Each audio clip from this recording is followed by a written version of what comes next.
people will trickle in. But as a reminder, this is going to be recorded. We will put it on YouTube. So if you are not able to stay through the whole thing, or you have other people that you want to share this with, know that very soon, usually by the end of the day or the next day, we try to make sure we get that put up on YouTube pretty quickly. So you can always go there and check out our webinars. But hello, I'm Jenny Karr, the CEO here at Tailored Fundraising. It is great to be with you guys. I'd love to introduce my team. Here with me today is John Mark. Running things behind the scenes are MaryAnne Ashley and Kavina Wilson. We are excited to be with you and look forward to the next hour where we're just going to have a discussion with the coaches, answer any questions that you have. But we're really going to talk about, all right, pandemic is still here. It's still happening. What does fundraising look like? So I want to let you know throughout the webinar, if you haven't been with us before, we do want to hear from you. If you have ideas, if you have concerns, if you have questions, make sure those are being known. Any comments that you have, feel free to put in the chat. Sometimes throughout our calls, we talk about different resources, or you may share resources that have been helpful to you. Please do that. We want to be able to resource each other. So put that in the chat. Make sure you select that blue button at the bottom that says panelists of your chat window to panelists and attendees so that everyone joining can see that information. If you have questions, there is a Q&A button. Okay, we really want to make sure that Q&A is separate as much as possible, because as you've already seen, information goes pretty quickly in the chat. So if you want to make sure your question gets answered, please click on that Q&A button at the bottom of your screen, and you can type your question in there, and MaryAnne will make sure we get to all of those. Before we get started, I want to let you know that we are offering 50% off our e-course for registering for today's webinar. It's an exploration into core fundraising topics backed by decades of fundraising experience. So we've broken down all of that learned fundraising methodology into a handful of on-demand courses. So this discount code will be sent to you in an email after this webinar, and it's only available in January. So January 31st will be the last day. So definitely, if you need a little boost, if you need some encouragement, there's great scripture in there to help you remember God in this process as well. Definitely sign up for that e-course and take a look.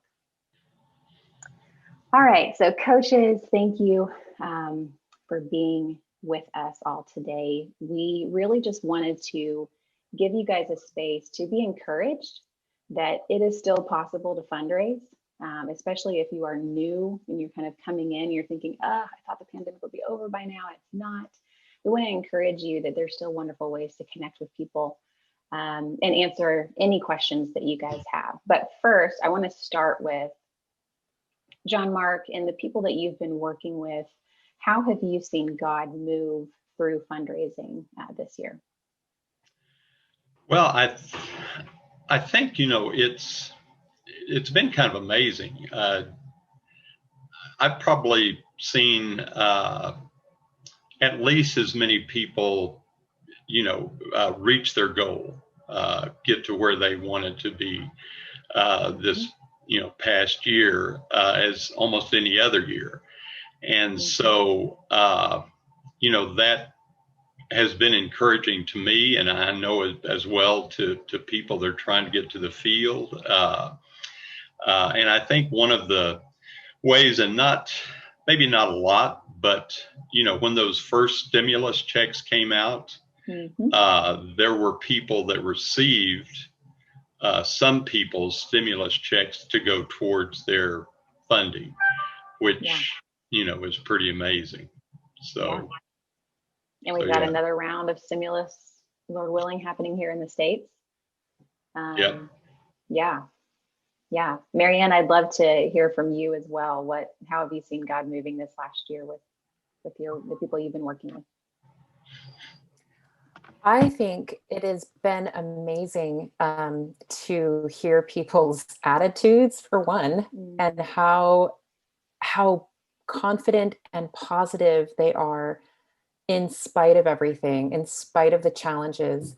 But specifically, I think the one most recent was there was a year-end appeal that one of my clients had, and I was like, oh, great, guys, you know, go for this year-end appeal, and just put everything you got into it. I wasn't expecting a ton to come in. And in a matter of like a week, they had $16,000 coming in for their year-end appeal. It was unbelievable. I almost didn't believe them. So yeah, I mean, God definitely, this pandemic does not affect God and what he can do. Yeah. Yeah. I love that. It was interesting when it first hit, like last March, April.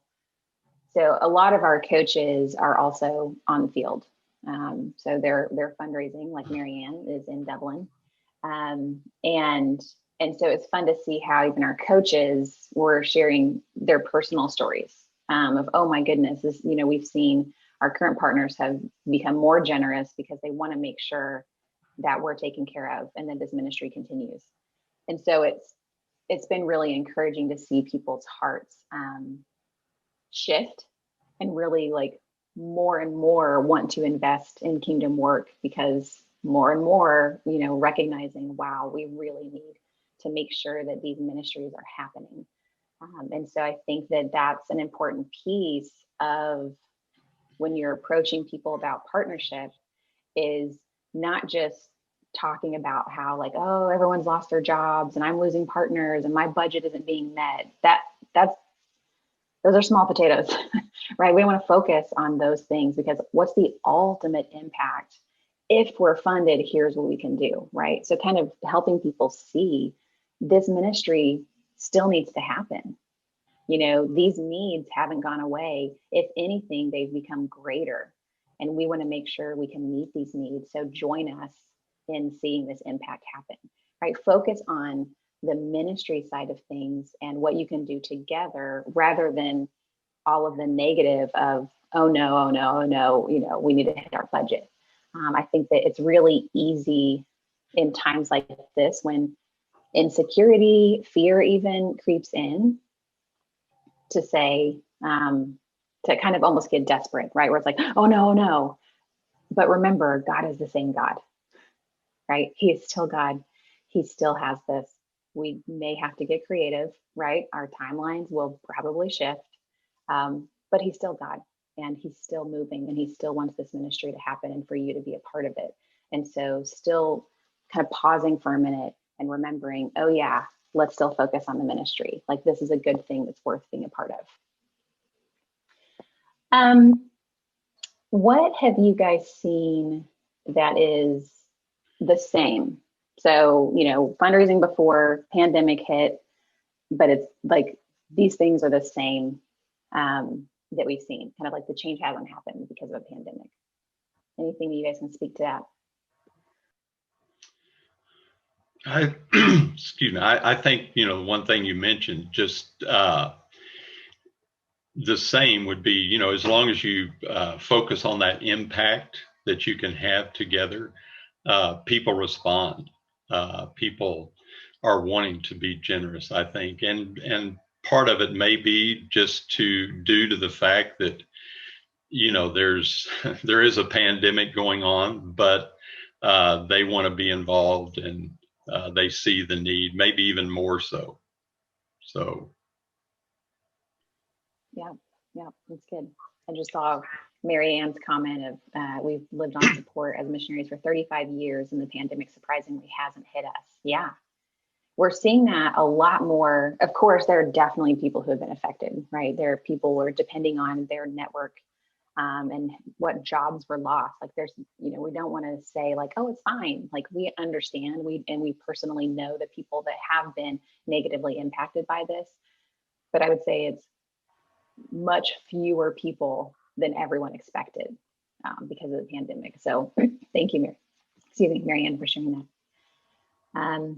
Yeah, MaryAnne Ashley, I have two MaryAnnes on the call. How about for you? What are you seeing that's the same? The pandemic didn't change anything. You know what? I would say the process is typically the same. You still have to reach out to folks. You still have to do the work of writing those letters. You still have to make those phone calls. You can still write letters. You can still write emails. You can still make phone calls during a pandemic. All of these things are the same. I think as you get more into it, into the meetings, that's the part where, it's tweaking how you do it. But I mean, I know you didn't ask this yet, but the cool thing is that with Zoom and FaceTime being so normalized now, I feel like it's easier to connect with people, because you don't have to connect with them in person. And I think that's kind of a blessing, because it's like, wow, no, we have so many different ways now to connect with people, and we're all kind of used to it. But yes, going back to your first question, the same is the process. You still have to do the work and write those letters and reach out to people and make those phone calls and do the work of it. Yeah, that's good. Yeah, it's I was talking with a friend, I can't remember who it was, and I was saying how it's interesting to see the people who have been able to pivot and the people who have been stuck in, if I can't do it like this, then I can't do it.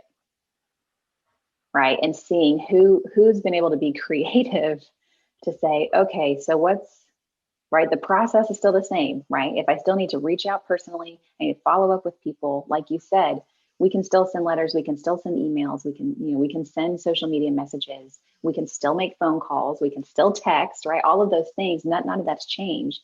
The meeting piece has changed. And for some people, it's hard to know how to pivot. And so, even just that one small section that needs to change, going from, okay, we can't meet in person, let's meet over video chat. It's really hard for people to know that that's an option, and a good option. A lot of people, it's like, and I know we've gotten this question, a lot of people say, well, yeah, but is it really, like, does it work? Yes, it works. Just like you're seeing us now, having that visual and having a live interaction makes a really huge difference. And so it definitely is a very valid option. And the thing I've been telling people is, man, it's actually so much easier now to do Zoom calls than it was before, because everyone is figuring out how to do video chat, right? Like literally the entire world right now is figuring out how to do video chat. And so it's easier than ever to connect with people virtually, because the whole world is virtual right now. So that's been a benefit of helping people get online a little bit more and have easier access to each other when you're not able to be together in person, whether it's because of a pandemic or because you live in a totally different country. So let's talk about those differences. John Mark, what is different now that the pandemic is happening? Yeah, I would, and I think kind of with that, just kind of what you were saying, is just some of the uncertainty of the times, and whether you get stuck in that uncertainty or are able to move ahead is really the difference. And being able to adapt, to be creative, like you mentioned.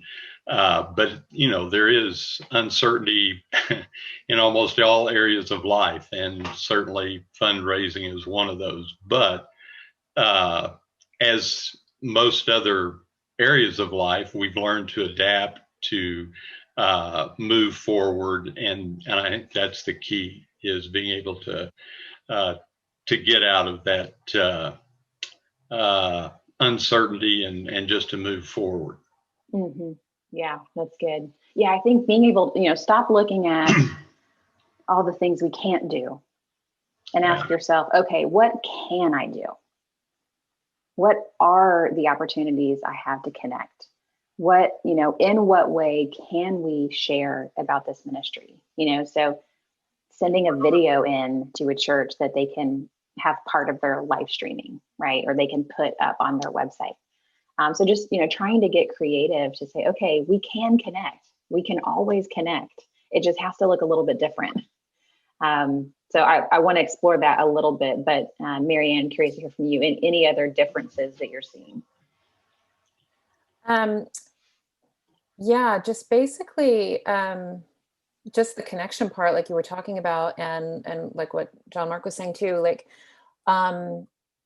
you really, you have to work at actually making those connections online. And sometimes it is a little bit more difficult because some people have Zoom fatigue, and they're just like, oh, I just don't want to look at one more email or one more Facebook message, that kind of thing. And I get that, and that's very real.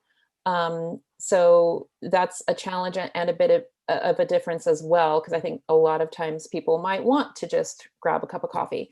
But I would say, yeah, just that connection point and the uncertainty. One thing that I am seeing is some people are saying, well, we're not going to commit just yet because we don't know. And that, that's a very valid challenge. And but again, I'm also seeing so much of the opposite too, where people are being more generous and just trusting God. So yeah, I would say those would be probably the main differences that I'm seeing. And also, Jenny, I'm sorry, I do have a question that popped up in the chat box. And I'm wondering if this would be a good time to answer this, or we might need to shelf it for a minute. But Paige is asking if we have any tips on fundraising while still on the field, because they weren't able to go back home, and they haven't been able to go back home last year, which, Paige, just so you know, I am feeling you. I'm in Ireland and we haven't been home either. We have not been able to go home, and this is something that we need to do as well. So yeah, I get yeah, you. we'll definitely, yeah, we'll get to some practical tips here in a second. One difference I also wanted to highlight is borders are closed. So people, I worked with a couple last fall. They were at 95%, and Croatia closed their borders. So they, it's like, and shortly after that, I got a text from them saying, we're fully funded. It was like, yay. And now they're just sitting and waiting. So that makes things really difficult as well. We had people that it's like, I don't know when I'm going to go. And especially if you're like almost fully funded and it's sort of like, okay, now I'm just sitting around. That is a massive challenge. And knowing, okay, how do I share this information with people? Because the initial response we saw was everyone said, oh, I should stop fundraising. Oh, I should just stop until this is over. Hopefully by now people have figured out that's probably not the best option, because this isn't going to be over soon. And so again, going back to that, just being creative and pivoting to say, okay, well, what could I do now? What information, what do I know? What is the information? Well, I still know where I'm going. I still know this, all of that. I still know this is going to happen. I just don't know the timeline. Great. Communicate that with people. They're going to understand. And you're going to still see a lot of people who are interested in being a part of it. So don't feel like because you don't have that timeline, you can't do anything. Just keep trying.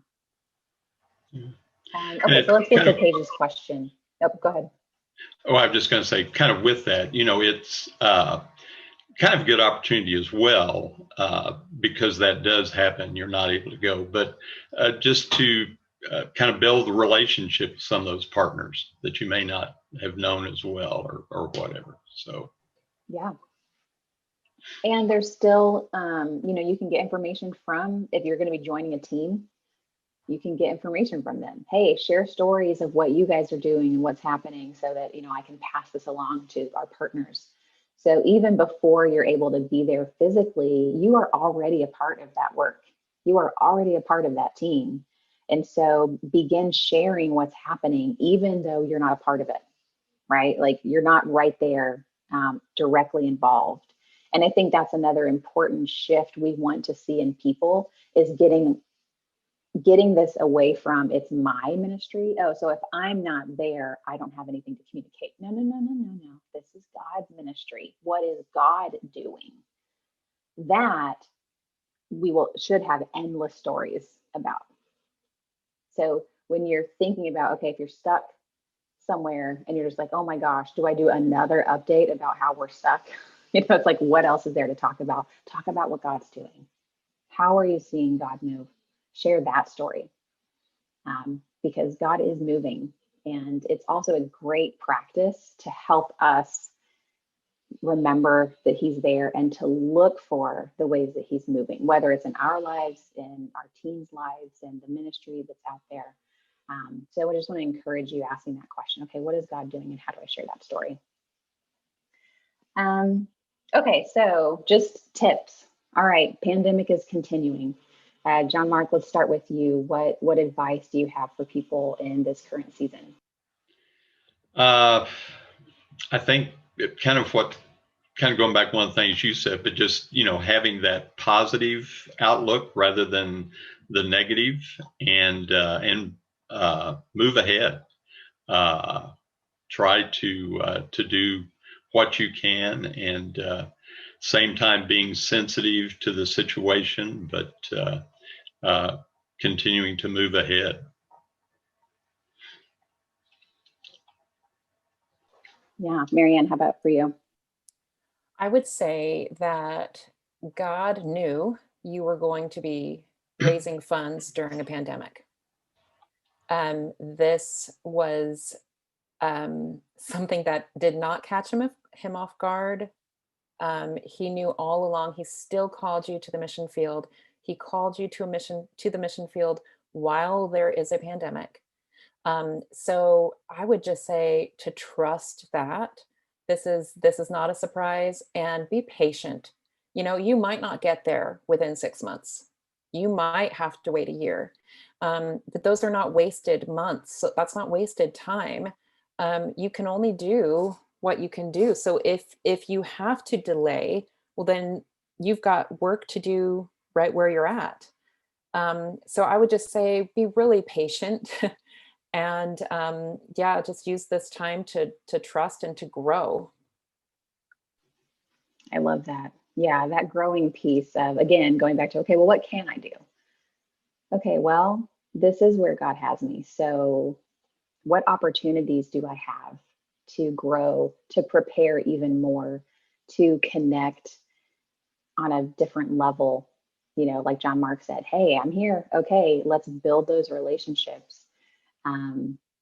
Take some classes, read some articles, right? Like, just if this ministry is your job, then treat it like it's your job, whether you're there in person or you're stuck somewhere else. There's something that you can be doing, and there's wonderful opportunities within that. With fundraising, we usually say, like, how you handle fundraising shows us as your coach how you're going to handle ministry. Because fundraising is ministry. It is a ministry, right? And it is very challenging. It's very personal. It's very beautiful. So how are you reacting when it's not going exactly according to plan? Because for those of you who have been in ministry for any amount of time, it is not going to go how you think it's going to go. Right? Whatever you have in your mind of this is what's going to happen, I can almost guarantee you that's not going to happen. It's either going to be amazing in ways you couldn't imagine, or it's going to be so challenging in ways you hoped it wouldn't be. How are you going to handle that? Are you still going to trust that God's in that? Or are we immediately going, oh my gosh, like, did I make a mistake? Like, was this wrong? Did I make the wrong decision? Go back to what was the last thing God told you? Did he tell you to go? Okay, then go, right? If you haven't heard anything different, then trust that you can hear his voice, that he is speaking to you, and that you are supposed to stay on that path. We've got tons of wonderful things happening in the chat. MaryAnne, would you mind just kind of grabbing some and sharing what people are sharing with us? Yeah, I love what Marianne Barlow said during this waiting period. For those folks that are going overseas to non-English language speaking, or whatever your heart language is, she says, you can memorize Bible verses in the language that you're going to speak, get the sounds down, and learn what letters look like. So you're doing that work. A lot of times people will go overseas, and the very first thing that they do is they go to language school, and they spend all their time immersing in language school. And, she's just saying, you can get a head start on that, jump into that right away. Yeah. That's brilliant. Yep. And then we also have, Marty Wade is talking about language schools have gone online, which, yeah, everything's gone online. So language schools that have gone online, you can start learning your language just while you're still here. We also have suggest praying for your supporters, even if you don't know who they are yet. That's awesome. Yeah. Yeah, that's good. I love that. So if you guys, we want to hear from you. If you have questions, please put that in the Q&A box, especially if there's a specific challenge that you just want to get advice on. We're here. We'd love to, give any guidance and encouragement that we can. So if you have a challenge that you're just trying to figure out how to break through it, I guarantee you are not the only one. So share that with us. Ask questions where we can have an opportunity to speak directly to your specific concern or situation. I know, Paige, you just mentioned, how can you connect with people online other than asking, how can I pray for you? So I take it Paige has been with us before because we love asking people that. Yeah, so John Mark, MaryAnne, what ideas do you guys have? What are ways we can connect with our partners other than just asking, how can I pray for you? What opportunities do we have? I think, there's, in fact, I just got email from some former clients that sent out a questionnaire that was easy to respond to. But, when's your birthday? When's your spouse's birthday? Things like that, that help you to stay in contact and know the partner better. And so I think that's one way.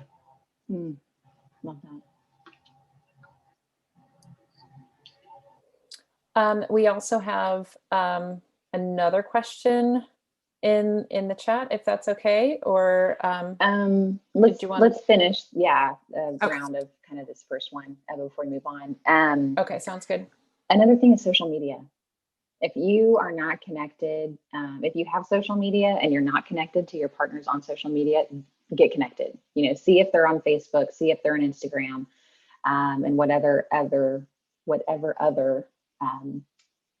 platforms you have and use. But get connected, because it's a great way. I would just go on Facebook and have my partner list next to me and be like, okay, let me check in and see what's going on in this person's life. And I'd like things and I'd comment and I might shoot them a message, right? That kind of engagement. It doesn't take a lot of time, but it keeps that connection really strong, where you're paying attention to what's happening in their life, not just communicating what's happening in your life. So go on, follow them on social media.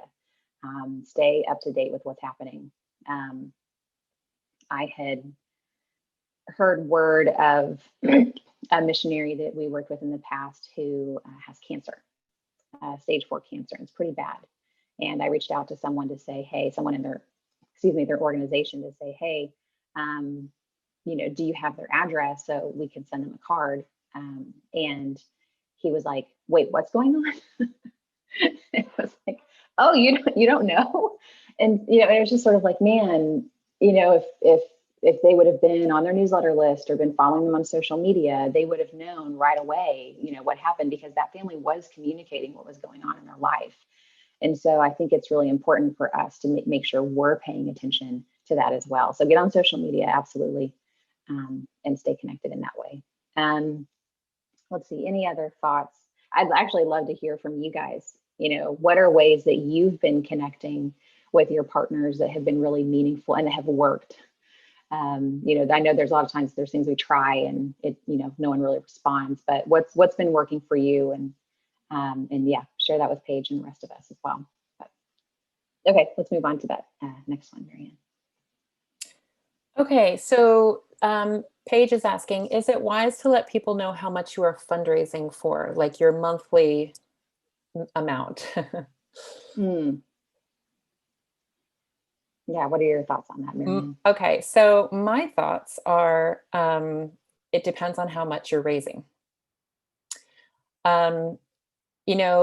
there are times when, gosh, this is kind of a tricky one, because you certainly don't want to keep anything from your partners, and we would never, suggest that. Um, but if there are certain countries where your monthly amount is just huge, it's just 10,000, 11, 12,000. I mean, that happens for various reasons where you have to raise a lot of money. And you present that to people. Sometimes people might have a visceral reaction to that, because they're like, oh my goodness, that's double what I make, and we understand that, sure. So it kind of depends on how much you're making, or how much you're raising rather. Um, and so I don't know if Tailored actually has a number in mind. I usually say, and Jenny, you can correct me, I like 5,000 and under, maybe you can let people know. Anything above 5,000, you don't really advertise it. What do you think about that, Jenny? Because I don't know if Tailored has a specific amount in mind for that, but yeah, I typically, that's what I tell people. Well, I think it's specific to the person, right? Like it depends on what network you're in, what community. If you are in a high end, wealthy group of people, then 10,000 a month may make total sense, and there's no problem sharing that. But if you're in a lower income, then 5,000 might be too much, right? Everyone's like, oh my gosh, we raised 5,000 a month when we first started fundraising, and we had people who didn't partner with us because of the number, and I personally didn't see that as, oh, I shouldn't share this number. I just saw that as, okay, this isn't the partner for me. If someone's going to be turned off by the number, then there might be other things that they're going to be judgmental around, that probably is just best to keep moving on and find the people who are excited about the ministry that don't get hung up by the number. So Paige, I would say for you and for everyone, it's just what you're comfortable with. A lot of people won't even ask how much you're raising. So you can focus on, would you partner at this amount? Just kind of focus on their partnership rather than the whole. I personally always shared the amount. So I think it's mostly a personal preference and just what you're comfortable with. But the question I would have is, if someone asks you what you're raising, are you comfortable with the number you're sharing?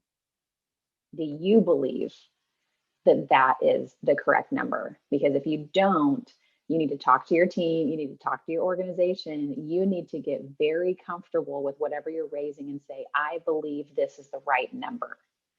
Because if you don't believe it's the right number, then it's going to be a lot harder to fundraise and share that number with other people, because that you have your own insecurities. So get comfortable yourself and look at that. I sent it on to my team leader, the budget that the organization gave me, and said, hey, is this accurate? And they looked through and they said, this is actually going to be more. This is probably going to be a little bit less. Brought that back to my organization, said, hey, here's the feedback that I got from the director. Can we make these adjustments? And fortunately, they were open to that. I know not everyone is. So then I felt very confident to say, well, you know what? People who live in the same city I'm going to be living in have looked at this and confirmed this is what it's going to take to live there and to do ministry effectively. So I feel very confident.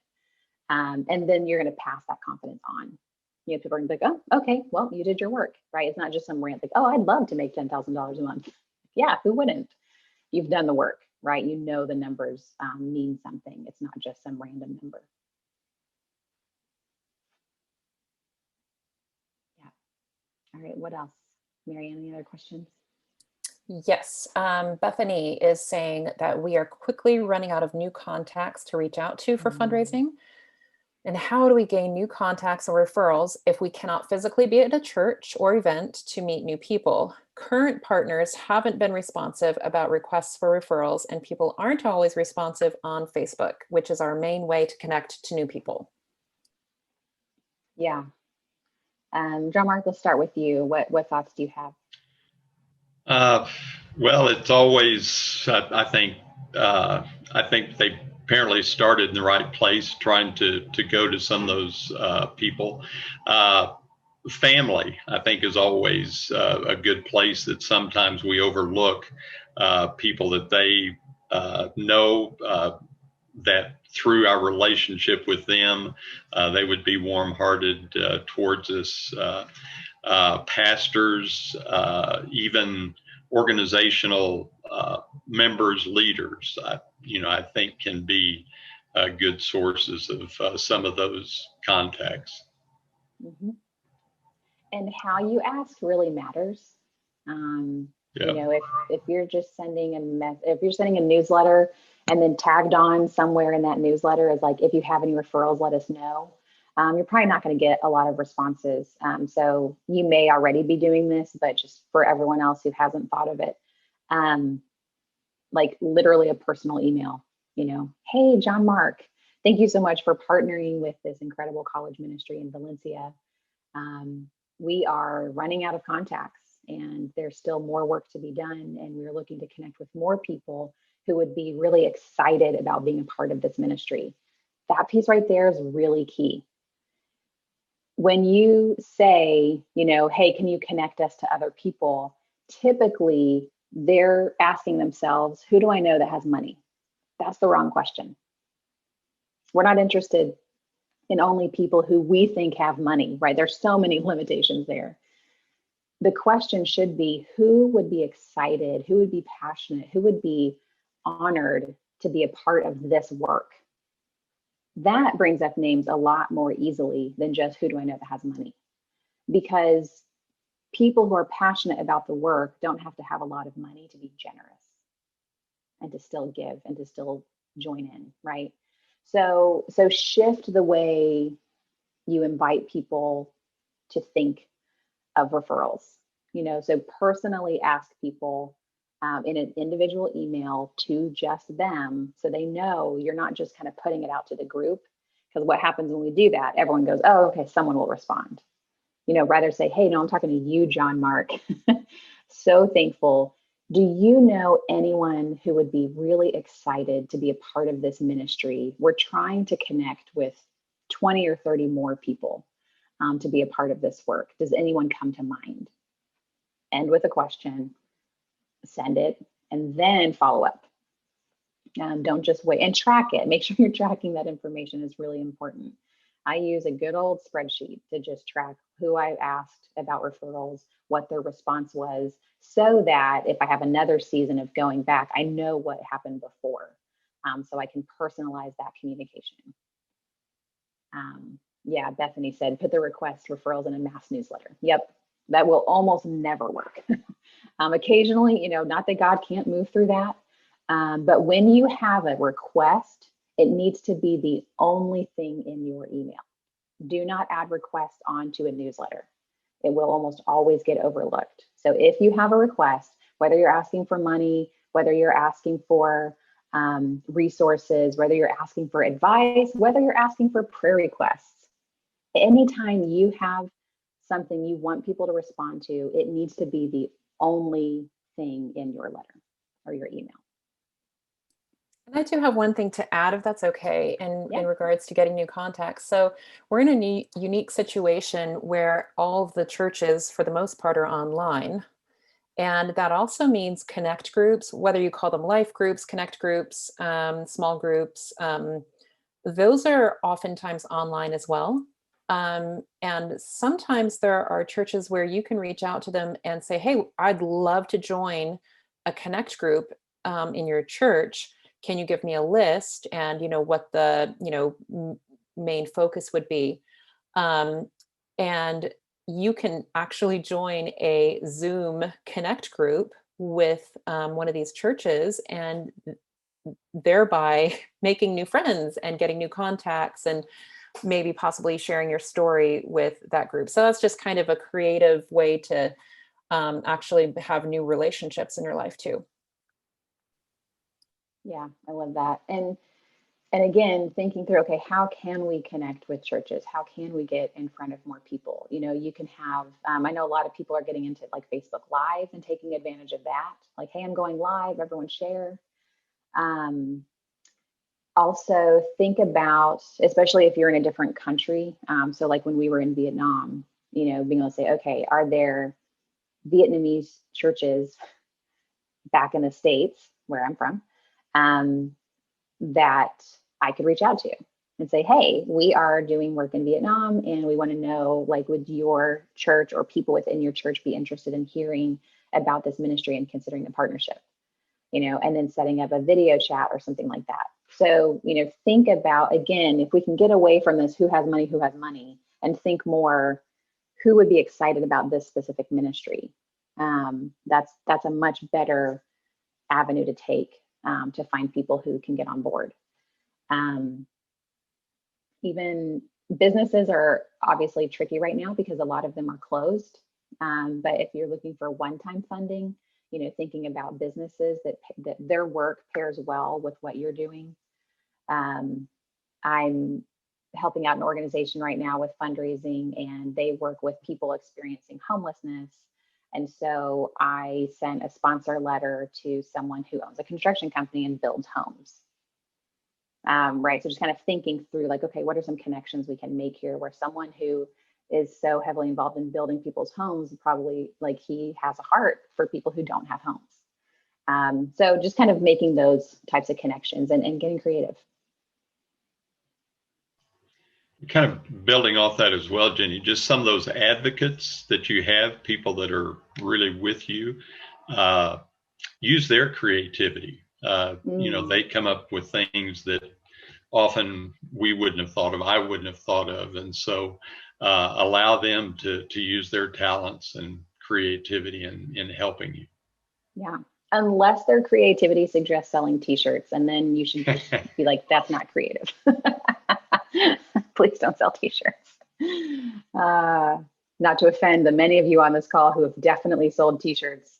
But that's kind of a running joke at Tailored, is like, oh, are they wanting to sell t-shirts? Because that's such a quick thing and it raises almost no money. So it's a great way to just have something fun and create awareness, but it is a terrible way to actually raise any money. So we're just with that one caveat. Some people's creativity is going to be gimmicky fundraising, things like, oh, you should have a bake sale, or you're going to do this. And it's like, if you're looking for money, that's not the best way. If you're looking for engagement and something fun, great. That's a wonderful avenue. But yeah, I love that, and be strategic in who you ask, I guess, is probably a better way to say that. Who are people that are great communicators, who are creative, who, are high in strategy, that kind of thing would be great to get their advice. All right, what else? MaryAnne, any other questions we have at the moment? Yes, we have another question from Jackie McCobb. She says, how do I approach a potential donor that I've never met in person or had very little contact with in the last few years? How do I start that conversation? Well, I love that you are even thinking of that, because a lot of people don't. Yeah, John Mark, let's start with you. Well, I think be honest, and just, with how you're approaching them, the fact that you may not have talked to them before, or it's been a while, and just that the fact that either they were referred to you or God brought them to mind, and just, I think, be open and honest with people, and kind of move forward with presenting what the opportunity is. Yeah. One of our coaches has a story about that, about how they had a partner for 10 years and they had not had a single conversation. And I would say, don't apologize. Don't reach out and say, I'm so sorry, you've been a partner for 3 years and we haven't, connected. I would just start with, I love John Mark, he said, like, hey, God brought you to mind, hey, in this season, we're connecting with all of our partners. We'd love to get to know you. Yeah, so whether that's an email or, social media message or whatever, just reach out and say, hey, thank you so much for your partnership these last however many months or years. Be specific so that they know, like, that they've been partnering with you for a while. But then just set up a time to get to know them. Video chat, again, it's great. It's easy, right? Find a simple way to get them to connect with you, and then just get to know them. It's going to be, sometimes you have to work at getting to know people. There were times where we would connect with someone and they, of course, it was like, oh, what we were doing was so much more exciting than whatever was happening in their life. So they just wanted, it's like, okay, you're here to talk about you. It's like, no, no, no. We're here to get to know each other. And so sometimes you have to work at saying, well, actually, we really want to get to know you. Like, yeah, we'll definitely share about the ministry, of course. We'll definitely share about us, but we also really want to get to know, who are you? You know, what drew you to this ministry? As you've been following along, you know, what are the pieces that really excite you? You know, what is God doing in your life? So sometimes you have to work at that and do the work. You know, it's important. Make sure they understand you want to get to know them. Anything to add to that, MaryAnne? Yeah, basically, I wanted to echo what John Mark was saying. I mean, it's being honest, and that is exactly what I was thinking. You reach out and you say, you know what? I don't really know you. We've met once, or we've never met, or, you know, just whatever the situation is, be completely honest and be like, you know, maybe this is weird, but you know, God brought you to mind, and I really think that this is something that, you know, you might be excited about, you know, however you want to say it. But yeah, the honesty part and just being really open in that initial interaction is super important. Mm-hmm. And this is a great time to do that, because there's also this like, hey, I want to share with you what this year looks like, what we think, yeah, right? Let's be real, what we think this year is going to look like. That can also help you keep partners. You know, if someone is giving and they don't know you and they don't know what's going on, and there's all this insecurity, it could be really easy for them to go, okay, things are a little tight here. Here's this other opportunity. I'm going to switch. Right. So making that connection can actually help you keep your partners engaged, of course, and continue to give. And if you aren't paying attention to the chat, please pay attention to the chat, because other people are giving some great advice as well. I just want to bring up Doug's. Rather than asking them who they know that would want to help as for advocates, have them pull up their church directory and walk through the names in the directory and ask them about each person. Yeah. And asking people to pray, you know, to say, hey, you know, if God brings someone to mind, would you mind introducing us via email?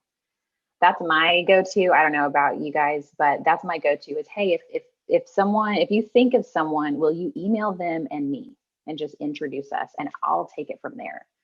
I have control issues, but they also really work in these scenarios where it's like, hey, this is my job, right? Fundraising is my job, not your job. So make the connection. And then I know that now I have that person's information. I can reach out, I can follow up and see if they're interested. And if they are, right, then move that forward. So that's a great way to get connected. And it's very low lift for your advocates, right? They're not having to schedule something and have this meeting. It's like, hey, just email us. Yeah, I've seen that work really well. All right, see other things coming, other questions popping up. What do we have, MaryAnne? Okay, we have Rick Roberts is asking, any advice on hosting a live virtual fundraiser? So much advice. Where to begin? John Mark, let's start with you. What advice do you have? Well, I think it may depend on kind of what that's going to look like. I mean, is it going to be to a large audience, a small group that MaryAnne was talking about a while ago, life group kind of thing? I think you want to kind of plan for the end. How are you going to invite them to partner? Is it going to be following up with those that are interested in partnering with you? I would say it's probably better to do it afterwards than in the meeting itself, but it may depend on the meeting. So, there are some things you need to think through, I think, for that. Yeah. Yeah, definitely. And Robert, maybe you can, if that was, I think, Robert, maybe I missed the name. Maybe you could share a little bit more, like who's the audience and what are you fundraising around?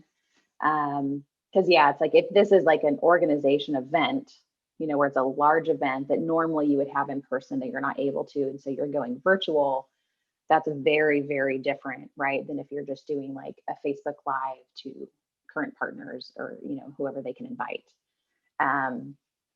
But if it's a larger event, script everything. And this is whether you are virtual or in person, script everything. And either way, if you can, have someone with you that you can be the speaker and sort of like what we're doing here, right? Like John Mark and I can focus on just speaking, but MaryAnne, she's also speaking, but her primary role is she's monitoring the chat and making sure all of that information is being sent our way. So have a moderator who's there with you to pay it, if it's Facebook Live, for example, that's looking at the comments. Trying to do that just one person is a nightmare. It's a lot of work and it just feels very clunky to the viewer. So have roles, and separate out those roles so that you're only focused on one thing and then someone else is only focused on one or two things. Okay, Rick, let's say a smaller group that would be for personal on Facebook Live. Yeah. So find a moderator. The nice thing is the moderator doesn't have to be in the same room with you.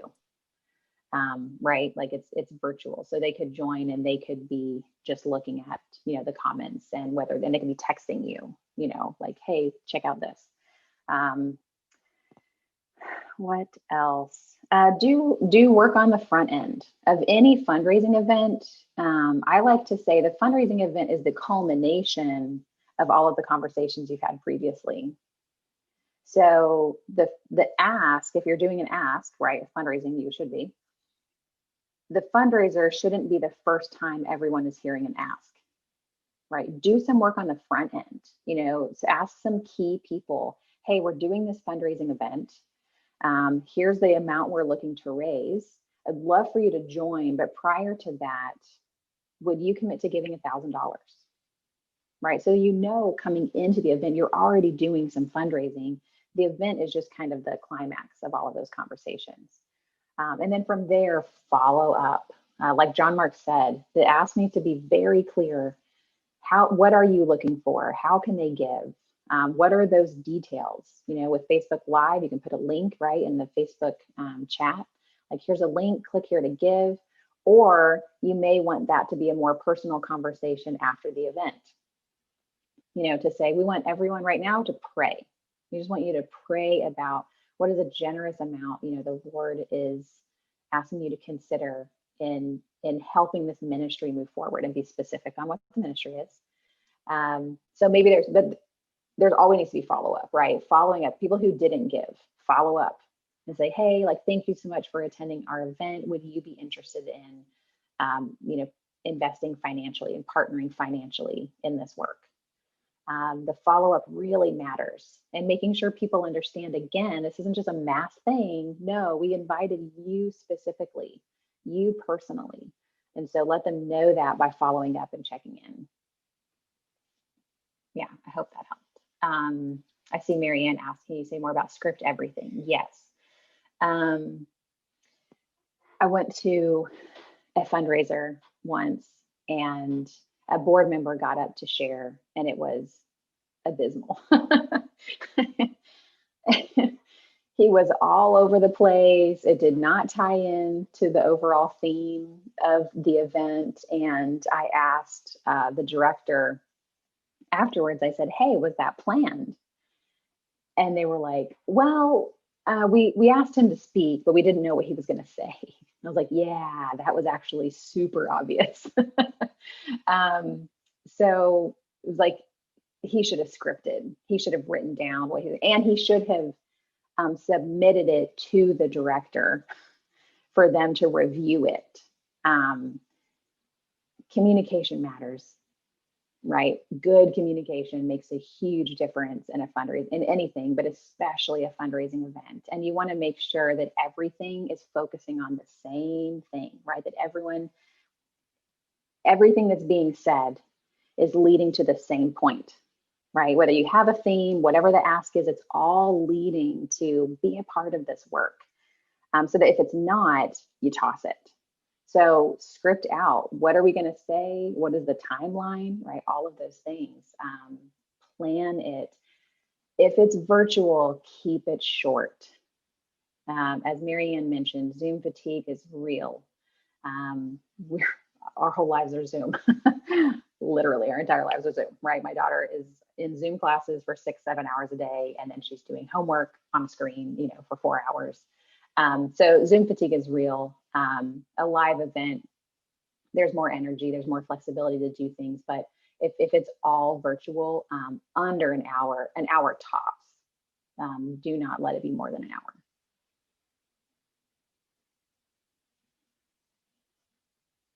I had one quick, I had one quick thing to say about the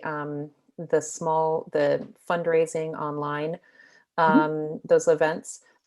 Just real quick, interaction would be great because it's all two-dimensional. So somehow making it very interactive, like writing down questions that you can ask specific people so that they have to be paying attention and they have to be like on. So like, hey, Susan, what do you know about Mexico City? Like, what do you think the weather's like? And Greg, what do you actually think the main food is in Cuba? I don't know, like just something that can kind of keep everybody's interests peaked a little bit when, it's all flat and online and, two-dimensional. So that might be a good idea to just keep everyone engaged. Yeah, brilliant. Yeah, just a quick like, oh, share in the chat with us this, right? Like it just kind of helps people, it helps their brains kind of re-engage. Yeah. All right, what other questions do we have? We have one from Paige again. It says, is it a good idea to ask or fundraise during personal events? For example, I'm pregnant and will be having an online baby shower with friends and family back in the States and would like to make an ask there, but not sure if it would be good timing.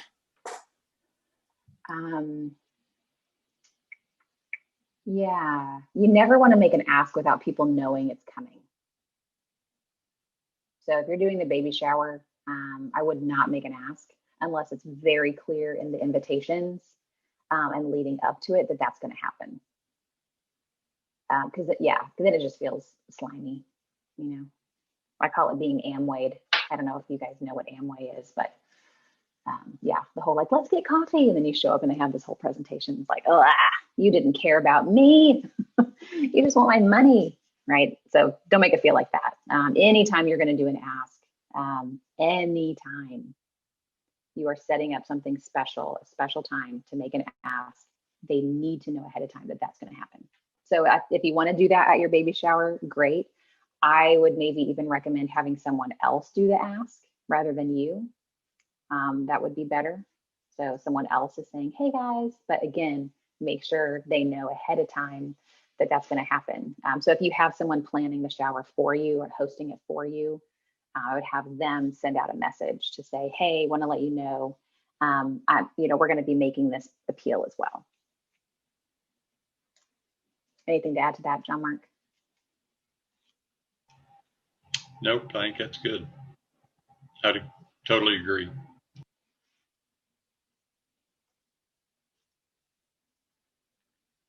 All right, anything else?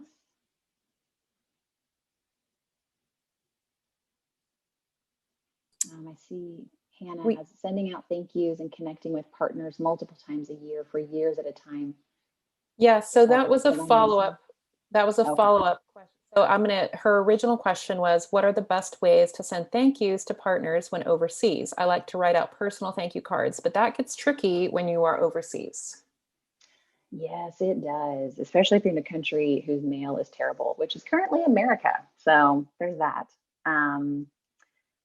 I love Postable, I think is what it's called. I'm gonna look it up real quick. There's Postable and there's also Sincerely Inc. I will drop these links in the chat, but they're just it's an app on your phone. You can take a picture, you can put in the greeting, you put in their information, and then the company will mail them a postcard. It's fairly affordable. I think it's like $1 or $2 per item. So obviously not something that you might be able to do with all of your partners at the same time.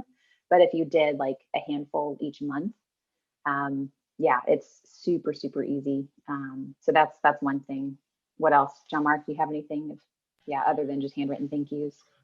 I mean, just because communication is so much different now and so readily available, even a text message, I think, can just something quick but it's personal. So anything like that.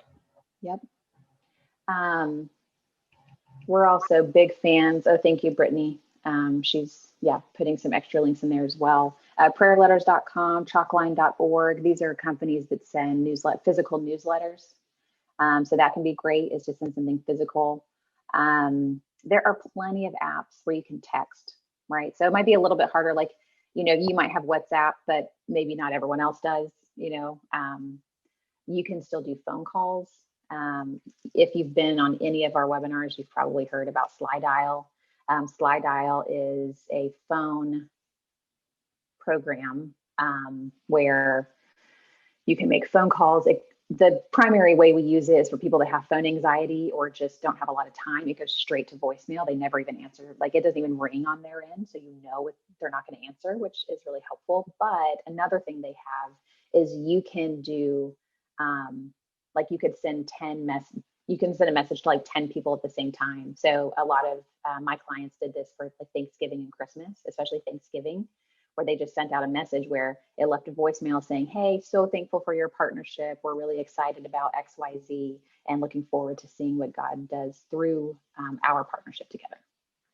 So something like that, where it's like they're hearing your voice, can be really great. A video, just taking a video and sending it is lovely. Yeah, there's lots of wonderful technology and ways that you can show gratitude to your partners.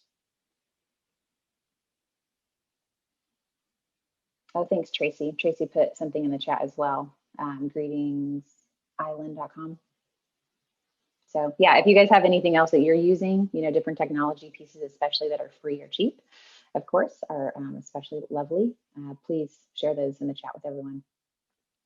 But all right, take a screenshot. I don't know if you can save the chat. Sometimes there's an option in the bottom corner of the chat where you can click it and save it. I don't know if that's an option in this format, but if it is, do that so you get those resources. Kavina, do you, maybe we can just add those resources to our email, our follow-up email that's going to go out with the e-course discount.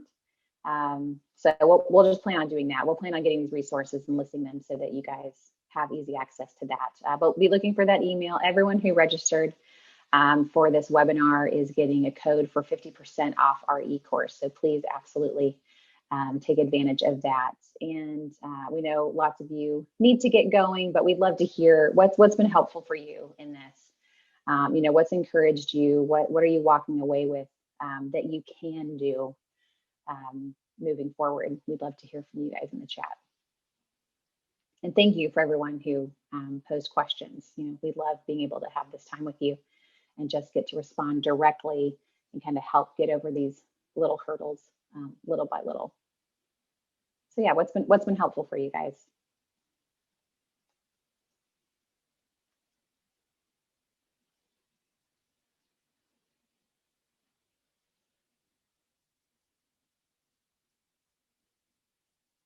And while you guys are putting those in, it's great to see some new resources that we can check out and share with people.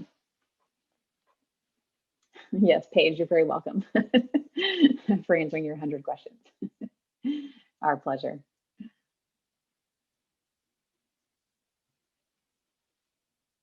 All right, MaryAnne shared the advice to let people know when they're invited to an event that there will be an ask. Yeah, that's huge.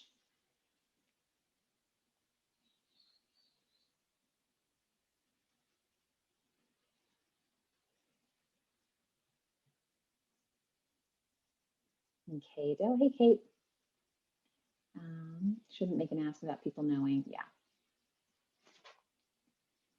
Yeah, and hopefully that, it's like, again, communication is really important. And so the more personal you can make it, the better response you're going to see. I think that theme seemed to have come up a lot in today's questions. But just, make it personal, make it specific, make it direct. Yeah. All right, perfect. Well, thank you everyone so much for being with us. Check out our webinars. We've got a free webinar every single month. Next month, we're going to be focusing on fundraising in a Black context. And then in March, we're going to be focusing on fundraising in a Latino context. So we're excited to bring that to you guys. And the registration link to next month's webinar will be in the email as well. So thank you guys so much for being with us. We'll see you next time. God bless.